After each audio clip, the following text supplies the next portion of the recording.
Emergency video নিয়ে আসলাম। মাথার অবস্থা ইগনোর করো, কারণ শুয়ে শুয়ে দেখছিলাম ভিডিওটা, যে দেখি কি বলেছে আমাকে নিয়ে, আমার কিমা দিদি কি বলেছে। আমি তাই বলি, এখনও ভিডিও আসলো না কিমা দিদির তরফ থেকে। সেটা হচ্ছে আমার ব্লগ ভিডিওতে বর বুঝতে পারিনি তো, আমার ওই চোখে তেল ছিটেছিল তো, তার জন্য এসে আমার চোখে, দুই চোখে আর কপালে কিস করেছিল। তো সেটা আমি কেন বাদ দিইনি, বা এটা বর জানতো না। হ্যাঁ, বরের দিব্যি, বর জানতো না, আমার বরের দিব্যি, আমার বর জানতো না যে ক্যামেরাটা অন আছে, ঠিক আছে। আর ওটাকে কিন্তু আমি একটা স্টিকার মেরে চিপকে দিয়েছি। যাই হোক, তবুও আমি সেটাকে থাম্বনেলে দিয়েছি। হ্যাঁ, একটু তো অ্যাট্রাক্ট করবোই মানুষকে, তাই না? যেটা ঘটেছে সেটা দিয়ে অ্যাট্রাক্ট করেছি, এমন তো না যেটা ঘটেনি সেটা মানে ফালতু জিনিস দিয়ে মানুষকে অ্যাট্রাক্ট করিনি তো আমি।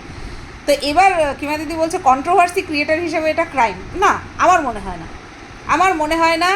কপালে, চোখে, গালে এইগুলো না স্নেহের পরশ, এটা আমি পার্সোনালি মনে করি। এখানটায় কোনো ভালগারিটি নেই, কোনো কামুকতা নেই, এটা আমি পার্সোনালি মনে করি। এবার যার যার মতামত, আমি পার্সোনালি মনে করি যে এগুলো হচ্ছে স্নেহের স্পর্শ। এরকমভাবে কিন্তু আমরা প্রত্যেকটা সম্পর্কের মধ্যে এই চুম্বনটা করতে পারি, দিতে পারি। দেখবে বড় বয়স হয়ে গেল, মানে বয়স হয়ে গেল, বাবা কিন্তু মেয়েকে, বা মা কিন্তু ছেলেকে চিবুকে, কপালে, চোখে চুম্বন করতে পারে, ঠিক আছে। এর মধ্যে কোনো ভালগারিটি নেই। তো আমি অবশ্যই সব কিছু বিচার বিবেচনা করেই কিন্তু ভিডিও করি, ভিডিও আপলোড করি, এডিট।